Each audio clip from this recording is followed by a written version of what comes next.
Hello. Bob H'arse. Welcome to Fossil Test. On tonight's show, we'll be presenting lots of ancient bands and flares playing conceptual 15-minute tracks who could be in a cabaret circuit near you soon. Instead, I should be promoting new wave and indie bands like those other two bastards, Mark L1 and David Hepatitis were. Tonight's show, we got Bebop Bum and South Road Terry and the East End Benders. Got them lined up and it promises to be really shit. So, let's move on and take a look at South Road Terry and the East End Benders.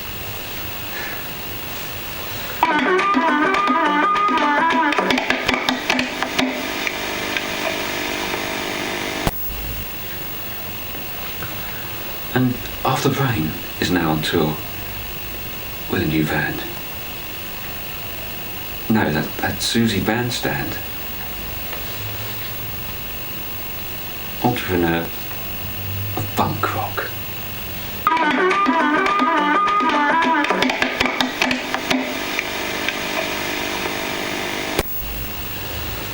Now Mick Dogger, an interview recorded earlier in the afternoon. Now Mick, can you tell me about the latest album? I like it.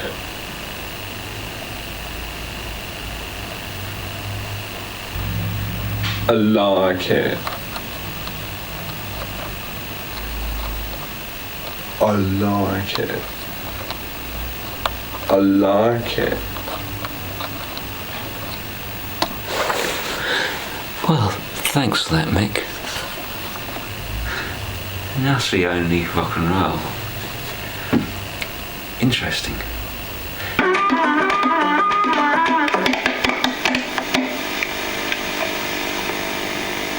Band who performed 1967. In 74, can't hear what saying. Turn volume too loud. Then heavy rock band blasting fake eardrums. Critics said,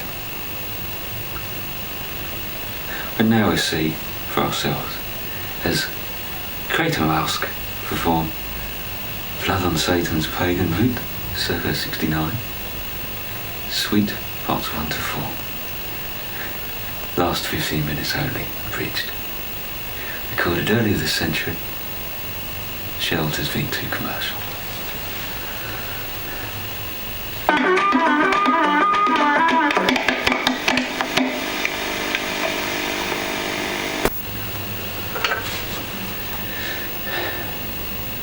Pink Flaird's Sid Bearnut, and there are no LPs unfortunately because he was too stoned to make them. So Harvest won't be releasing anything this week from Sid Bearnut. A great piece of performance art. Now, we've got an exclusive interview. Joey Almond from the Almonds. And Joey, pleased to be here, and I hope you are too. Now, you used to be a member of the Sex Pustules. How has this influenced you? And what about all those all-night parties? I was walking down the street in Peckham and the bloke come up to me and I thought band and I said, and every time I done it, so that's how the band started and I'm sick of it, so I was better than all of them, so left anyway. That's all I got to say.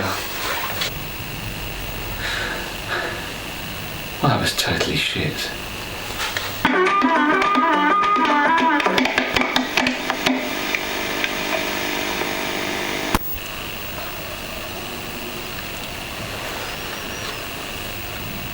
Earlier on this afternoon, we had Queen Plum in session and their new LP, Jar of Queen Plum Jam.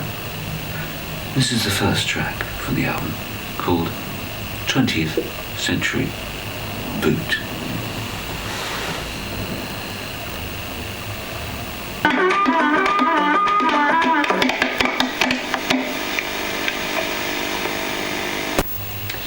Interesting. Now Reg Varney drew a flanger, playing his version of Jimi Hendrix's Purple Haze, Mrs. Mills style.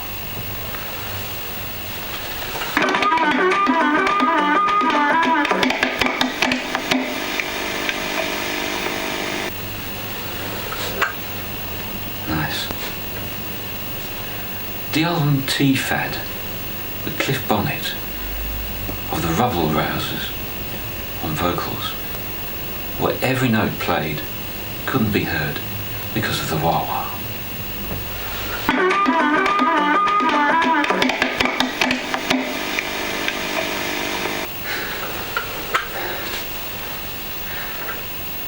Moving on, a track from Led Zeppelin. The band's name is based on a cross between the word zip and Zeppelin.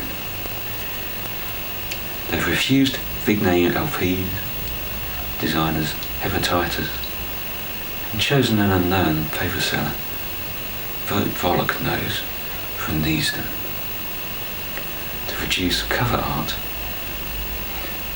at the commission price of 2 and 6, 12 and a non-existent half-p. Previously, they refused to release singles, appear on TV, or play at concerts. Management have persuaded them at their latest outing to play rather than release a totally blank piece of vinyl. Or a compact disc which is completely blank. It hasn't been invented yet. Nothing on it. And this track is called The Song Remains Too Long and Boring, followed by Quarter of an Idea from the LP Houses of the Hollow.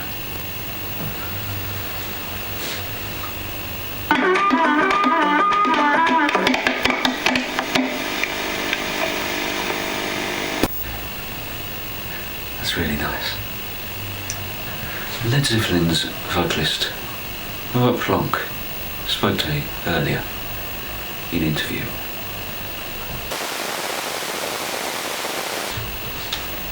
And Peter Grunt, that bloke was a right bastard. He didn't allow any filming to go on whatsoever. And in your previous album, Houses of the Hollow, and of course, backstage, you were raping girls.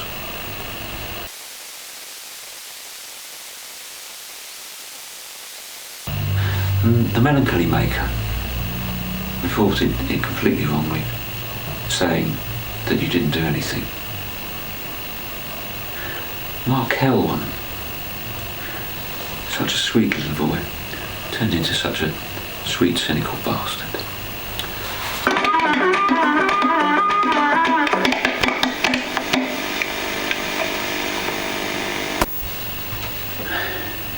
Nice.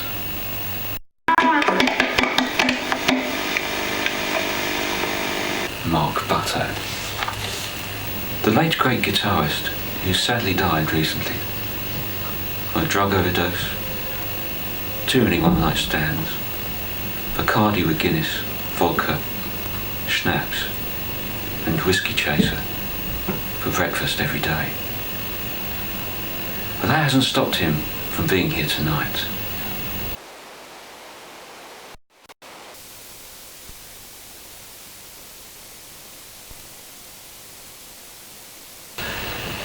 The LP has 28 fold-out flaps with stickers and a poster of a nude hippie, a special log, and folds out into a complete cardboard wardrobe. The second LP is planned to include a cardboard coat and hat, plus a card jointed artificial leg. Now, in your last album, influences such as Dolan, Frank Ziffer, Joe Flat, Chicken Stock, Soho Brown Sauce, Alex Mooney, Jethro Pill, and Orange Bisexual were cited by the media and music press.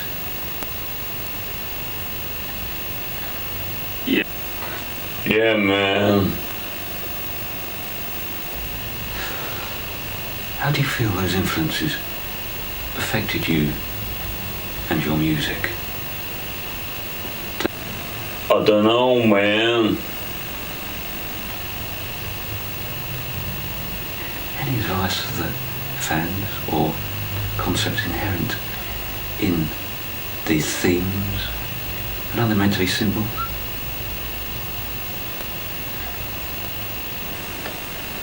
Dig, man. What's the other? You dig, man.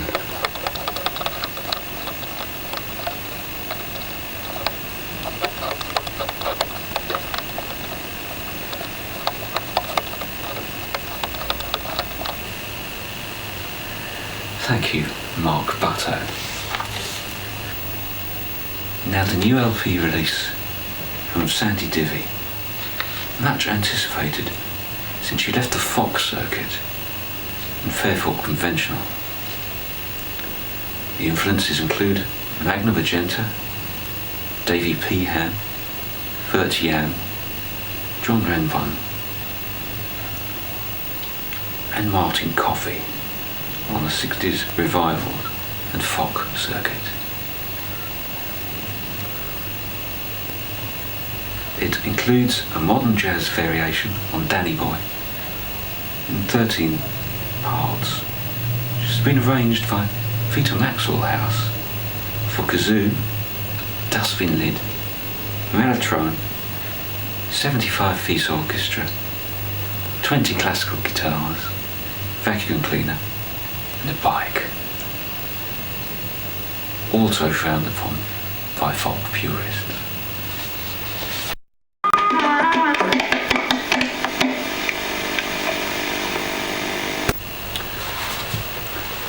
Okay, that's tonight's programme for you. And next week, we've got a lot lined up for you. Probably 7-piece bands, but if not, then probably 2-piece bands, which we've hired in for 50p from Peckham, playing loud, atrocious new wave, which I don't like. So they'll get someone else on the show to present it instead of me, as I always like to look stoned and play blues only. Good night. Zoom out.